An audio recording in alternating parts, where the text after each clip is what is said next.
அறப்போர் இயக்கத்திற்கு எதிராக தொடர்ந்த அவதூறு வழக்கு விசாரணைக்கு எதிர்க்கட்சித் தலைவர் எடப்பாடி பழனிசாமி உயர்நீதிமன்றத்தில் ஆஜராகியிருக்கிறார். ஆவணங்களை சமர்ப்பிக்க உயர்நீதிமன்றத்தில் இபிஎஸ் ஆஜராகியிருக்கிறார்.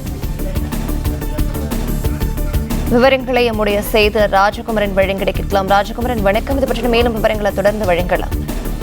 இந்த அவதூறு வழக்கை பொறுத்தவரை எதிர்க்கட்சி தலைவர் எடப்பாடி பழனிசாமி அறப்போர் இயக்கத்தின் மீது தாக்கல் செய்திருக்கின்றார். அது மட்டுமல்லாமல் 1,10,00,000 அளவிற்கு மான நஷ்ட ஈடும் தொடர்ந்திருக்கின்றார். ஏனென்றால் இந்த ஒப்பந்தங்கள் வழங்கப்பட்ட பொழுது டெண்டர் முறையில் இணைய வழியில் தான் ஒப்பந்தங்கள் வழங்கப்பட்டன.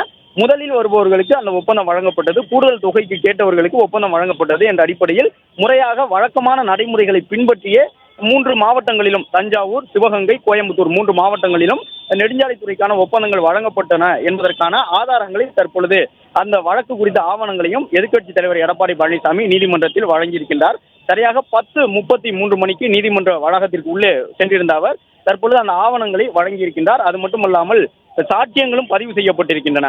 தன்னுடைய நற்பெயருக்கு களங்கம் ஏற்படுத்தக்கூடிய வகையில் அறப்போர் இயக்கம் இந்த குற்றச்சாட்டை சுமத்தி இருப்பதாக அவருடைய தரப்பில் சொல்லப்பட்டிருந்தது.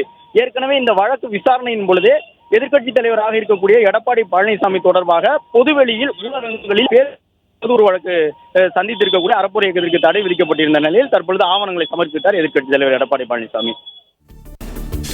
விவரங்களை வழங்கியமைக்கு நன்றி ராஜகுமரன்.